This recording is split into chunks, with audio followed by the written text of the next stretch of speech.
My parents sued me for unjust enrichment because I refused to liquidate my retirement fund to save my brother's failing business. They claimed my childhood was an investment I had to repay. But they forgot I'm a forensic accountant, and I knew exactly where their money was really hiding. This is where the story truly begins, and you won't want to miss what happens. Make sure you're subscribed to see it through to the end. We're always curious. Where in the world are you all watching from today? Let us know in the comments. The envelope wasn't heavy, but when it hit my doormat, it felt like it carried the weight of a tombstone. I was lying on the sofa, curled into a tight ball beneath a heated blanket. It had been 4 days since the surgery, a routine appendectomy that had turned complicated due to an infection. My abdomen felt like it was being held together by fire and staples. I hadn't showered in 3 days. My hair was a matted mess, and the painkillers were making the edges of my vision blurry. I wasn't expecting anyone. I certainly wasn't expecting a process server. When the doorbell had rung earlier, I had shuffled to the door, hunched over, clutching my side. The man on the porch didn't look me in the eye. He just asked, "Isabella?" And when I nodded, he shoved the thick manila envelope into my hand and walked away without another word. Now I stared at it. Superior Court of the State of New York. My hands trembled, not just from the residual fever, but from a sudden, icy dread that pierced through the narcotic haze of the medication. I tore the flap open, the paper slicing a tiny cut into my thumb. I didn't even feel the sting. I pulled out the stack of documents, the legal jargon swimming before my eyes until I focused on the names in bold print at the top of the complaint. Plaintiffs Rowan redacted and Victoria redacted. Defendant Isabella redacted. My parents were suing me. I forgot the pain in my stomach. I forgot the infection. I felt the bile rise in my throat as I scanned the paragraphs, my eyes darting frantically over the words. Phrases jumped out at me, aggressive and absurd. Failure to provide familial support. Breach of implied contract. And then, the term that made the room spin, unjust enrichment. I dropped the papers onto the coffee table as if they were burning my skin. The room was silent, save for the hum of the refrigerator and the pounding of my own heart in my ears. I reached for my phone, my fingers fumbling over the screen. I saw 3 missed calls from my mother, Victoria. No voicemails, just missed calls as if she were checking to see if the bomb had detonated yet. I didn't call her back. I couldn't. Instead, I stared at the wall, the betrayal washing over me in a cold, suffocating wave. I had just come out of surgery. They knew that. I had texted them from the recovery room, telling them I was scared, that I was in pain. They hadn't visited. They hadn't sent flowers. Instead, they had sent a lawsuit. The room felt suddenly too small, the air too thin. I read the final line of the summary again, just to make sure I wasn't hallucinating from the fever. They were demanding a sum that was almost exactly the amount of my entire savings and $401K combined. The betrayal was worse than the diagnosis itself. It wasn't just a lawsuit, it was an eviction notice from my own family. The silence of the house, usually my sanctuary, transformed into a prison. I sat there for hours, the sunlight shifting across the floorboards, unable to move. Every time I looked at the papers, a fresh wave of nausea rolled through me. Unjust enrichment. I whispered the words aloud, testing their weight. In the legal world, my world, where I worked as a forensic accountant, that term usually applied to business partners who stole trade secrets or contractors who took payment without doing the work. It meant someone had profited unfairly at another's expense. My parents were claiming that by raising me, by feeding me, clothing me, and housing me until I was 18, they had enriched me, and now that I was successful, they were entitled to a return on that investment. My phone buzzed again. This time it was a text from Luke. "Mom says you got the papers. Don't be dramatic, Bella. Just sign the settlement agreement and we can drop the court thing. I really need the capital by Friday." I stared at the screen, reading the message over and over until the pixels blurred. Don't be dramatic. capital by Friday. He spoke about my life savings, the money I had scraped together through 80-hour work weeks and sleepless nights during tax season, as if it were just a loose piles of cash I was hoarding for no reason. I forced myself to stand up, wincing as the stitches pulled tight against my skin. I needed water. I walked to the kitchen, filling a glass with shaking hands. I drank it down, trying to cool the burning in my chest. I remembered the last time I saw them 2 weeks ago. It was a Sunday dinner. I had been feeling the early twinges of appendicitis then, though I ignored it. Luke had been there, pacing the dining room, talking about his new venture, a luxury lifestyle consulting firm. He needed $100,000 for branding and initial overhead. I had told him no, gently at first, then firmly. Rowan, my father, had sat at the head of the table, cutting his steak with precise, surgical strokes. "Isabella," he had said, his voice smooth and terrifyingly calm, "you have the liquidity. Your brother has the vision. It's the duty of the strong to support the family." "It's not liquidity, Dad," I had argued. "It's my retirement. It's my emergency fund. I'm not an ATM." Victoria had just sipped her wine, looking at me with that disappointed, glossy stare she had perfected over 3 decades. "You've always been so selfish with your success, Isabella. We thought we raised you better." I hadn't realized then that the dinner wasn't a request. It was a final warning. I walked back to the living room and picked up the lawsuit again. I flipped to the section detailing their damages. They had itemized my childhood. Piano lessons, 1998-2004, $12,000. Orthodontics, 2001-2003, $6,500. Room and board, estimated market value, $150,000. They were trying to invoice me for my existence. A dark, cold laugh bubbled up in my throat. It hurt to laugh, but I couldn't stop. They thought this would break me. They thought the shock of the lawsuit, combined with my physical weakness, would force me to write the check just to make the pain go away. They were counting on my fear. They were counting on the fact that I had always been the dutiful daughter, the one who followed the rules, the one who cleaned up the messes. But as I looked at the financial addendum attached to the lawsuit, a sloppy estimation of my net worth that Luke had clearly guessed at, my forensic brain kicked into gear. The numbers were wrong. They were underestimating my assets in some areas and wildly overestimating them in others. But more importantly, looking at their filings, I noticed something else. To claim hardship and justify their demand for support, they had to disclose their own financial standing. I scanned the summary of their assets. Real estate holdings, $0, primary residence transferred to trust. Liquid assets, $5,000. I frowned. That wasn't right. I knew for a fact that Rowan had sold a commercial property 3 years ago for nearly $2 million. I had helped him set up the initial tax structure for the sale before he fired me and hired a cheaper guy. Where was that money? I dragged myself over to my laptop.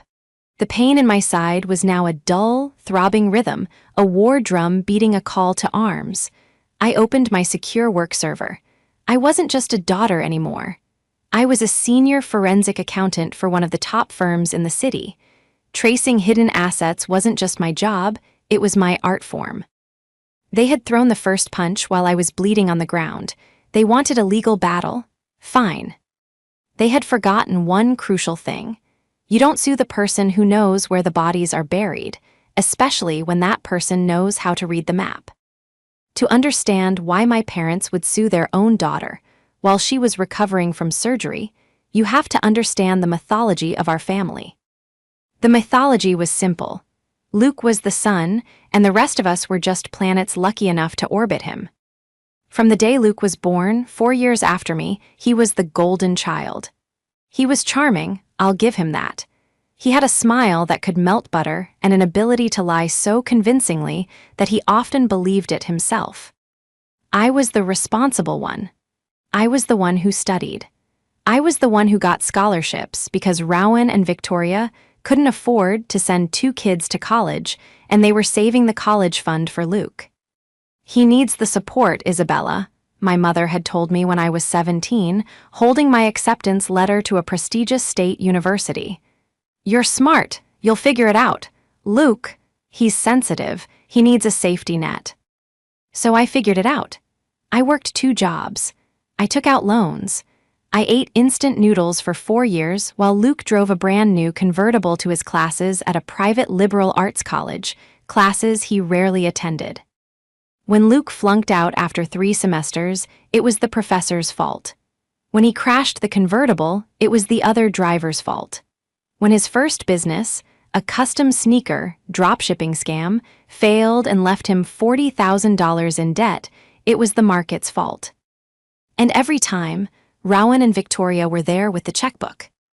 Rowan was a man who defined himself by his perceived status. A retired real estate agent who had ridden the housing bubble of the early 2000s, he believed he was a titan of industry. He was obsessed with appearance. He wore suits to the grocery store. He spoke in aphorisms like, "You have to spend money to make money," usually right before losing a significant amount of money. Victoria was his perfect counterpart. She was a woman who viewed motherhood not as raising humans, but as curating a gallery. I was the piece of art that was sturdy and functional, hung in the hallway. Luke was the avant-garde centerpiece, the one she bragged about at her bridge club, spinning his unemployment as taking time to curate his next venture. But the investments in Luke were drying up. I knew Rowan's real estate days were long over. They were living off the principal of their savings, burning through it to keep up the appearance of wealth and to fund Luke's lifestyle. Now Luke was 30. He had decided he was going to be a tech incubator. He didn't know how to code. He didn't have a business plan. He just had a pitch deck he'd made on a free graphic design app and a demand for $150,000. "It's a sure thing, Bella," Luke had said during that disastrous dinner. "I just need the seed round. Mom and Dad are tapped out because of the market, but you're sitting on cash. It's selfish not to help." That was the word they used to weaponize my prudence. Selfish.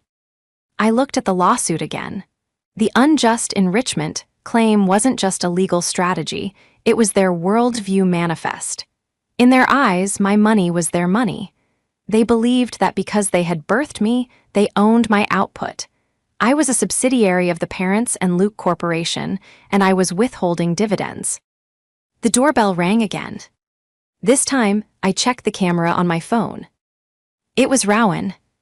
He was standing on my porch, looking immaculate in a navy blazer and slacks, checking his watch.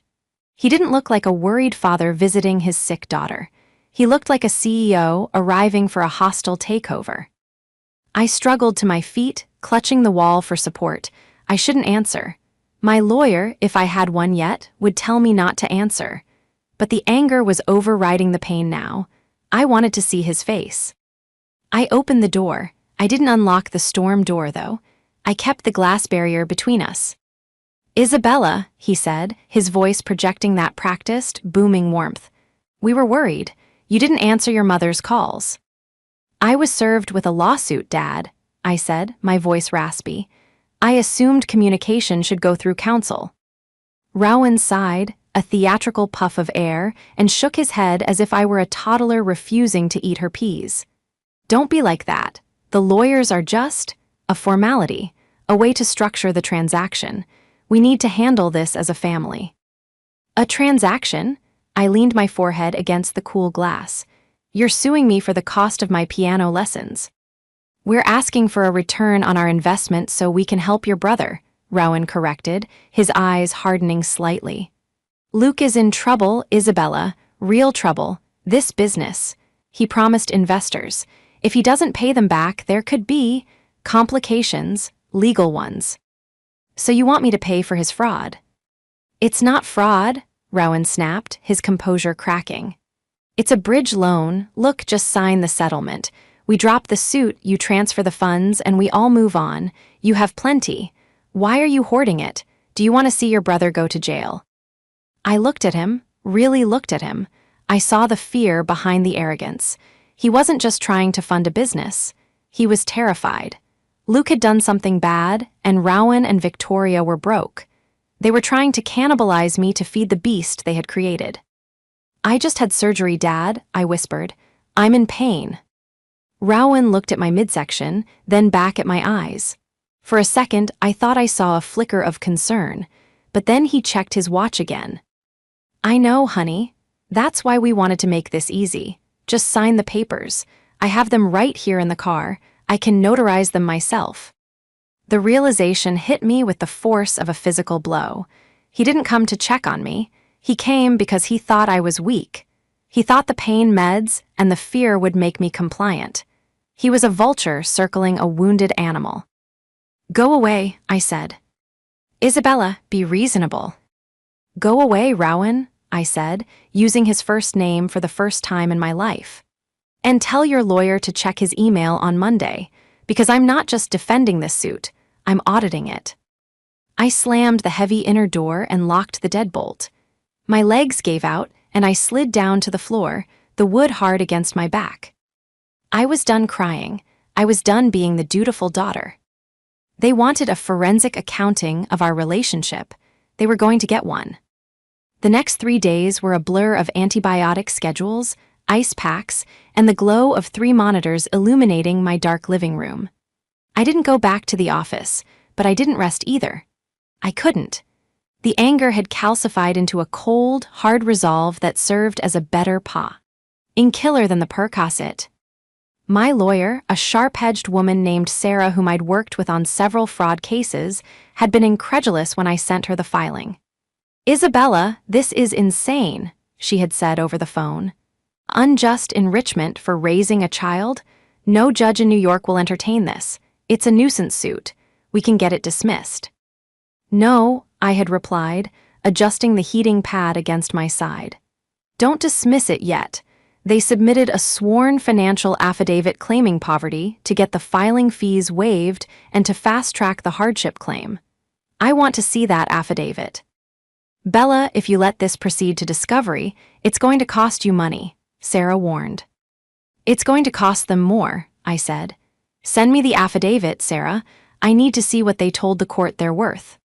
When the PDF arrived in my inbox, I felt that familiar tingle at the base of my skull. The predator's instinct that kicked in whenever I smelled a cooked book. I opened the file. Rowan and Victoria had listed their total assets at less than $50,000. They claimed their monthly income was solely Social Security and a small pension. They painted a picture of destitute retirees who had given everything to their ungrateful daughter. I cracked my knuckles, wincing slightly as the movement pulled at my stitches. Okay, Dad, let's see. I logged into a proprietary database used by my firm. It aggregates public records, UCC filings, property deeds, and corporate registrations. I wasn't hacking. I was just connecting dots that most people don't know exist. I started with the house. They claimed the house was in a trust. I pulled the deed history. The R&V Family Trust. Trustees, Rowan and Victoria. Beneficiary, Luke. I wasn't listed. I stared at the screen, a fresh pang of hurt piercing through my professional detachment. They had transferred their primary asset, a house worth $1.2 million, into a trust for Luke 5 years ago. That protected it from creditors, sure, but it also meant they had legally disinherited me half a decade ago without saying a word. But the house wasn't the smoking gun. The commercial property was. Rowan had sold the Grand Avenue building 3 years ago. I pulled the transaction record. Sale price, $2.1 million. The seller wasn't Rowan directly. It was an LLC called Phoenix Rise Holdings. I searched for Phoenix Rise Holdings. It had been dissolved 6 months after the sale. Where did the money go? I traced the registered agent. It was a lawyer in Delaware. Dead end? Not for me. I cross-referenced the address used for the LLC's final tax filing. It matched a P.O. box in the Caymans. Sloppy, Dad, I whispered. So sloppy. Rowan thought he was clever. He thought because he moved money offshore, it vanished. But money leaves a wake like a boat in water. I pulled the UCC filings for Luke's failed businesses. There were 3 of them in the last 4 years: Prestige Consults, Luke Tech, and Vanguard Lifestyle. Each of these businesses had received angel investment loans. I looked at the lender names: PR Capital, Phoenix Resources, Rise Ventures. Rowan hadn't just given Luke money. He had funneled the untaxed profits from the building sale through a series of shell companies to lend money to Luke's businesses. This allowed Luke to look like a legitimate entrepreneur with backing, and it allowed Rowan to hide the $2 million from the IRS by claiming it was reinvested in business ventures that conveniently operated at a loss. But here was the catch: the beautiful, jagged trap they had built for themselves. In their lawsuit against me, they claimed they were broke because they spent their savings raising me.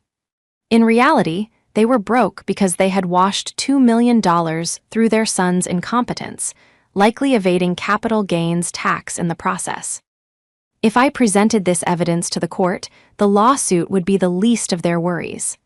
I had enough here to trigger a federal audit that would strip them of everything: the house, the pension, the freedom.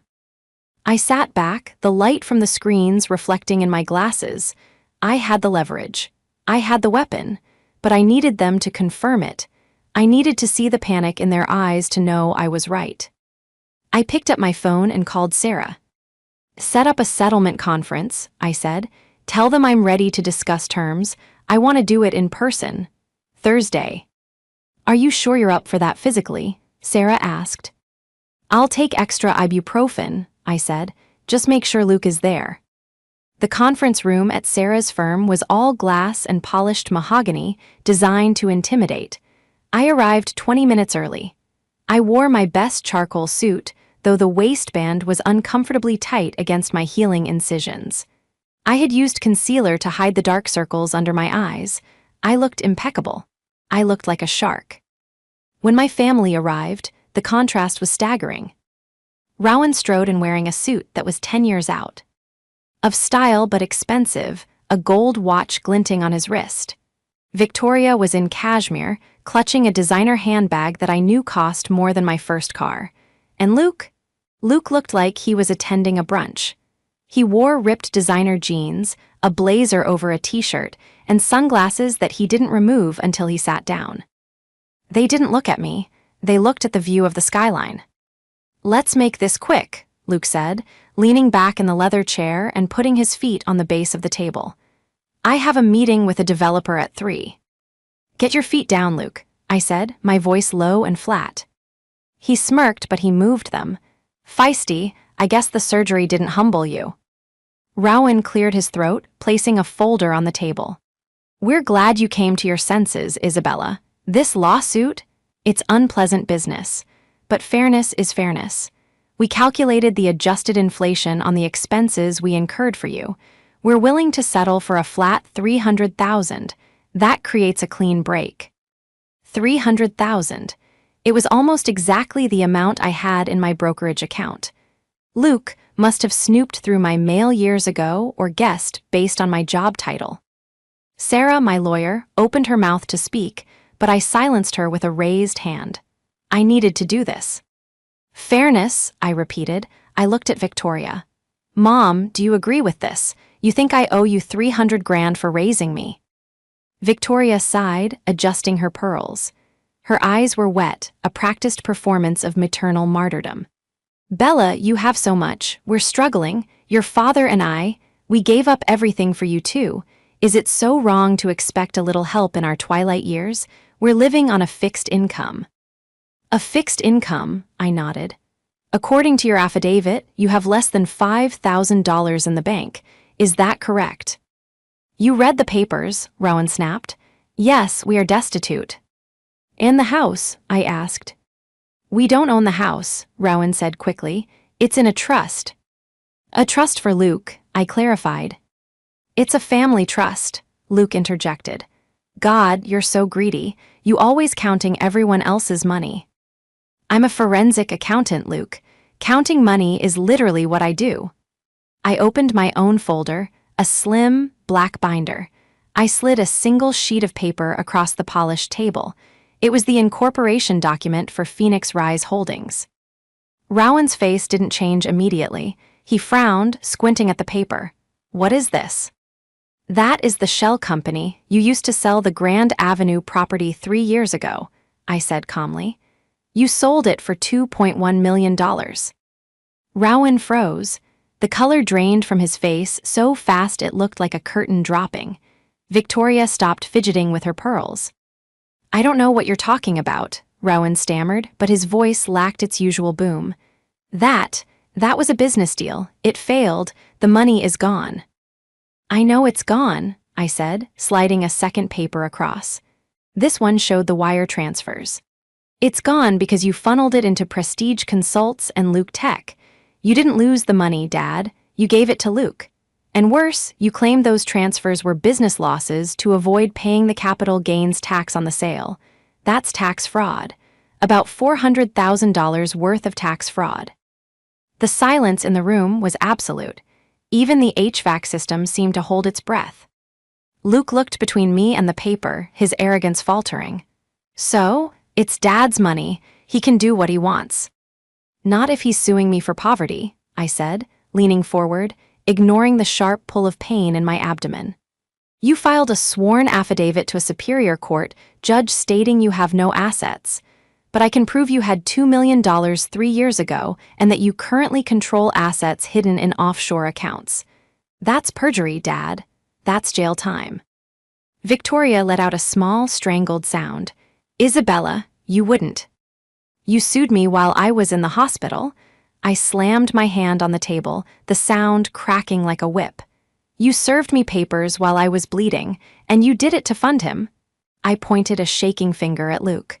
To fund another one of his failures. It's not a failure, Luke shouted, standing up. His face was red. The investigation is going to clear me. The room went deadly quiet again. I looked at Luke. What investigation?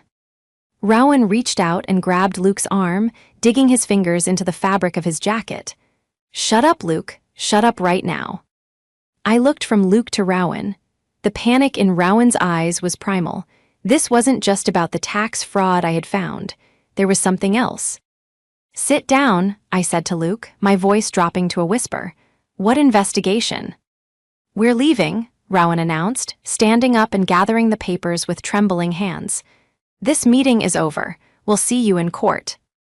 If you walk out that door, I said, I send this binder to the RS Criminal Investigation Division and the district attorney. Today. Rowan froze. He looked at me, and for the first time in my life, I saw a broken man. But it wasn't the humility of a father asking for help. It was the terror of a criminal caught in the lights. You can't, he hissed. I'm your father. Then tell me the truth, I demanded. Why do you need $300,000 by Friday? The tax fraud is old news. What is happening now? The standoff lasted for a minute, but it felt like an hour.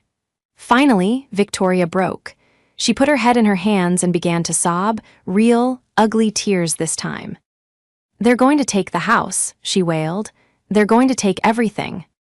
Rowan slumped back into his chair. Luke took private loans, not from banks. I turned to my brother. He was looking at the floor, picking at a loose thread on his jeans. Hard money lenders? I asked. It was a bridge loan, Luke snapped, defensive even in his ruin.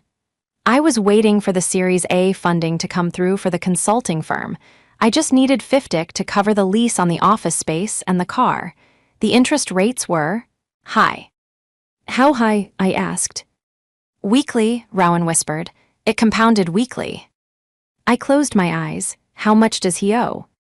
$280,000, Rowan said. They gave us until Friday. If we don't pay, they execute a lien on the house. The trust doesn't protect against criminal liens or the kind of people who collect these debts. Wait, I said, my brain racing. If the house is in a trust, they can't lien it unless the trustee signed the guarantee. Rowan didn't answer. He looked at the wall. You signed the house as collateral for a loan shark? I asked, incredulous. He said he had investors lined up, Rowan yelled, pointing at Luke. He showed me the emails, It was a sure thing. We were just helping him bridge the gap. The emails were fake, I realized. I looked at Luke. You forged investor interest to get Mom and Dad to sign over their house. Luke shrugged, a gesture so casual it made me want to scream. I didn't forge them. I projected them. It's visualization. I was manifesting the deal. You committed fraud against your own parents, I said. And when the bill came due, you three decided the solution was to sue me. We didn't have a choice, Victoria sobbed. We couldn't let him get hurt. These people. They threatened him, Isabella. They came to the house. So you decided to sacrifice me, I said. You decided to take my retirement, my safety, to pay off the thugs your golden child invited into your lives. You have the money, Luke shouted. Why are you making this such a big deal? You sit on that cash and do nothing with it. I'm trying to build an empire. I'm trying to create a legacy for this family. You're a parasite, Luke, I said coldly. And you're a dried-up jealous. Enough, Rowan barked. He looked at me. Isabella, please, if we don't pay by Friday, we lose the house. We end up on the street. Is that what you want? To see your mother homeless? Just sign the settlement. We'll pay you back when the market turns. When the market turns, I laughed, a harsh, jagged sound. You're delusional. I stood up. The pain in my side was screaming now, a hot iron against my ribs, but my mind was crystal clear. Here is what is going to happen, I said. I am not giving you a dime, not today, not Friday, not ever. Then we proceed with the suit, Rowan threatened, though his voice shook. We will drag your name through the mud. We'll tell your firm you abandoned your sick parents. We'll. Do it, I challenged. Because the moment you file one more motion, I send this binder to the IRS. And not just the IRS. I'll send it to the investors you lied to, Luke.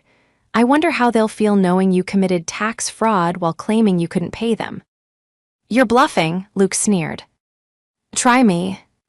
I walked out of the conference room. I made it to the elevator before my legs gave out.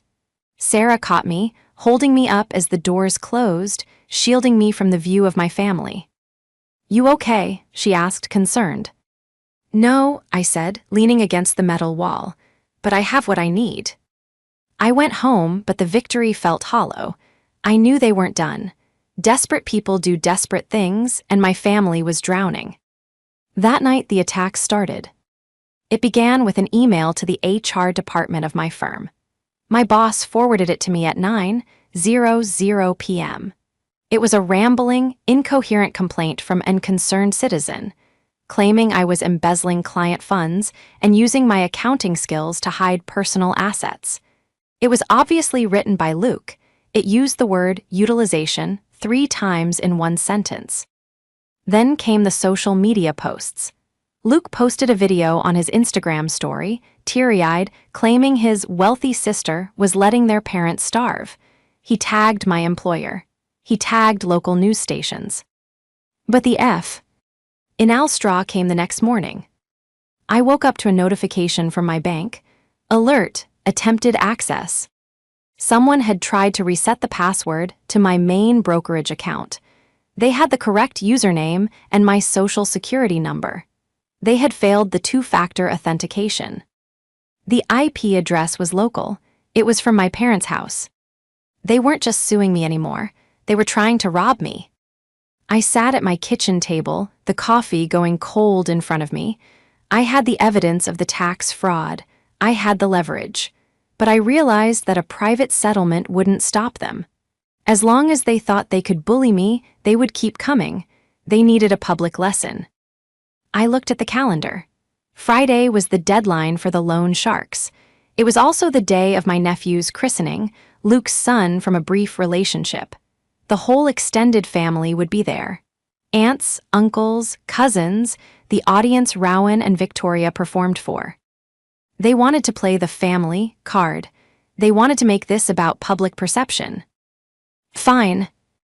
I picked up the phone and dialed the number for the foreclosure clerk at the county recorder's office. Then, I called the lawyer representing the hard money lender. I had some information they would find very interesting regarding the collateral on their loan.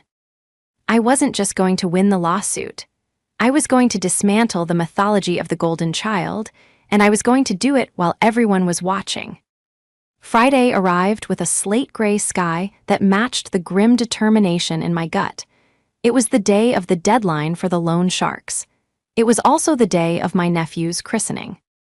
My parents had insisted on holding the reception at the local country club, a venue they had maintained a membership to strictly for appearances, even as their actual bank accounts withered.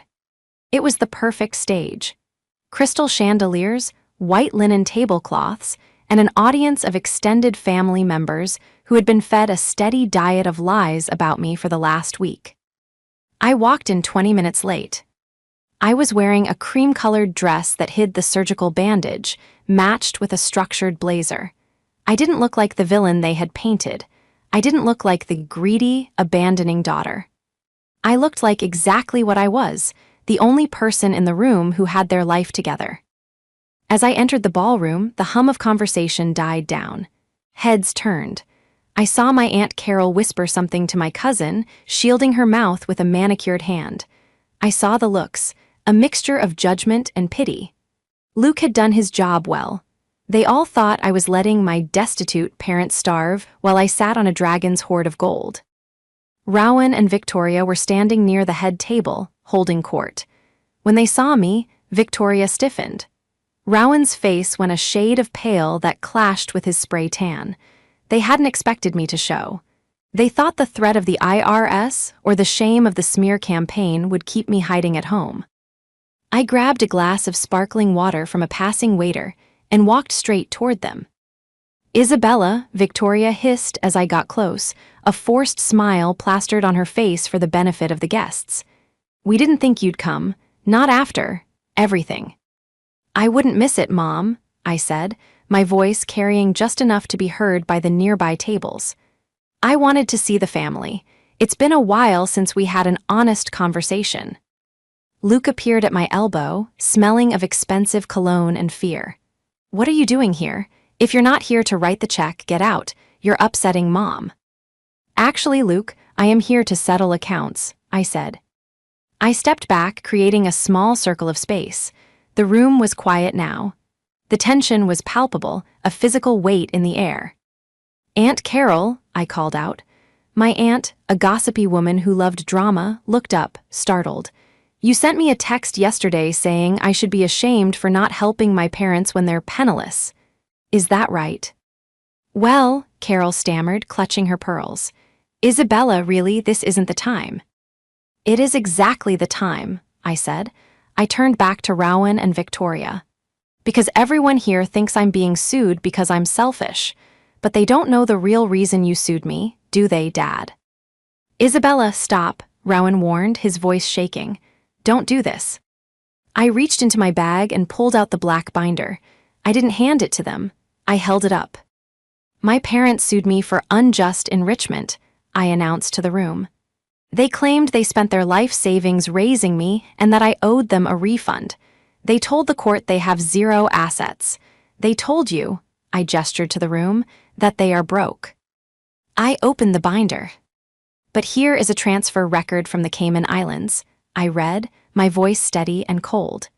3 years ago, Rowan and Victoria sold the Grand Avenue commercial building for $2.1 million. They didn't pay Zess on it. Instead, they hid it in offshore accounts to fund Luke's businesses. A gasp rippled through the room. I saw my Uncle Mike, a tax attorney, squinting at me, his interest piqued. That's a lie, Luke shouted. She's lying, she's mentally unstable. It's the medication from the surgery. Is it? I pulled out the next document. This is the affidavit from the loan shark you borrowed $280,000 from, Luke. The one you signed using the house that belongs to the trust, as collateral. I looked at Victoria. You didn't sue me because you were poor, Mom. You sued me because you needed quick cash to pay off the criminals Luke got involved with. You tried to rob your daughter to pay for your son's mistakes. Again. Get her out of here, Rowan yelled, looking around for security. She's making a scene.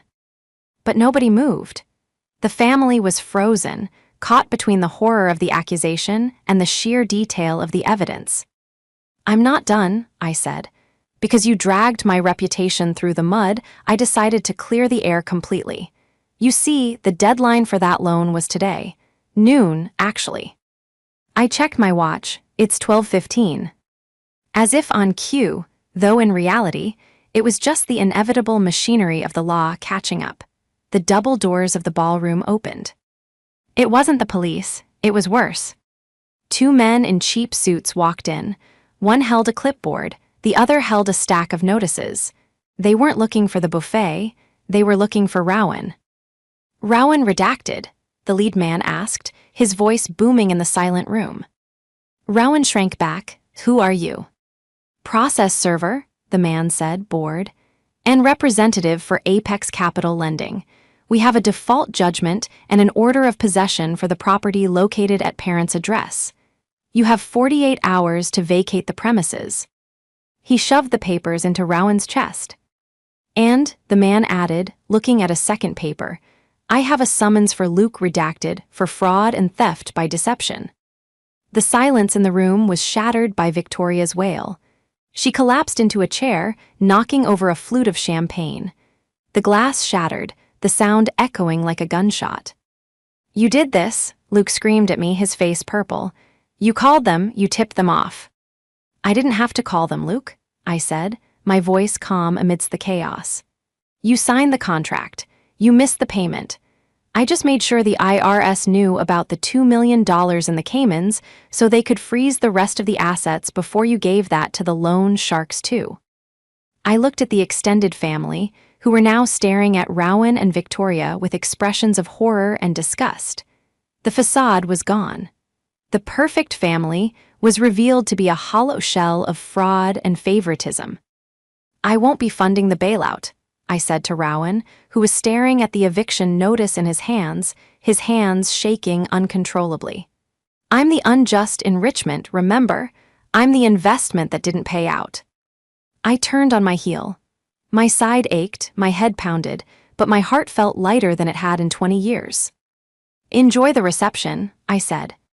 And I walked out, leaving them in the ruins of the castle they had built on sand. The fallout was swift, brutal, and entirely public. By Monday, the unjust enrichment lawsuit against me had been voluntarily dismissed. Sarah, my lawyer, called me with the news, laughing in disbelief. Their lawyer withdrew. He said he couldn't represent them due to a conflict of interest, which is legal speak for, I found out my clients are committing active criminal fraud. I didn't laugh, I just felt a quiet, profound relief. Rowan and Victoria were evicted from the house on Sunday. I heard from Aunt Carol, who was suddenly very eager to apologize and bridge the gap, that the scene was chaotic. The lenders took everything that wasn't personal clothing. The furniture, the art, the piano I had learned to play on, it was all seized to cover the interest on Luke's debt. Because I had tipped off the IRS Criminal Investigation Division, the remaining funds in the Cayman accounts were frozen immediately. Rowan and Victoria weren't just homeless. They were facing a federal audit that would likely take years and cost them whatever legitimate retirement savings they had left. Luke didn't fare any better. The investors he had lied to weren't the forgiving type, but the district attorney was even less so. With the evidence I provided regarding his falsified loan applications and the embezzlement of the trust funds, he was indicted on 3 counts of wire fraud. He was currently out on bail, staying on a friend's couch, awaiting a trial that would almost certainly end in prison time. As for me, I took a month of leave from work. I didn't go on a lavish vacation. I stayed home, I healed. I spent the mornings sitting on my back porch, drinking coffee, listening to the birds, and feeling the strange sensation of silence. For my entire life, there had been a background noise of anxiety, the pressure to please them, the fear of their judgment, the need to protect myself from Luke's chaos. Now it was gone. I received a letter from Victoria about 3 weeks after the christening. It was handwritten, sent to my office because I had blocked their numbers and emails. It wasn't an apology. Isabella, I hope you're happy. We are staying in a motel. Your father's blood pressure is dangerous. How could you do this to your own flesh and blood? We only wanted what was best for the family. You have so much, and you destroyed us for nothing." I read it twice. Then I took out a lighter and burned it in my kitchen sink. They still didn't get it. They thought I had destroyed them. They couldn't see that they had destroyed themselves. I had just turned on the lights so everyone could see the wreckage. I used my forensic skills one last time to ensure my own financial fortress was impenetrable. I set up new trusts, changed every password, and retained a permanent restraining order against Luke, citing his threats and the attempted bank access. One afternoon, my phone rang. It was Uncle Mike. "Bella," he said, his voice gruff but kind. "I just wanted to say, I looked over the documents you showed at the party. You were right about all of it. I'm sorry we didn't see it sooner."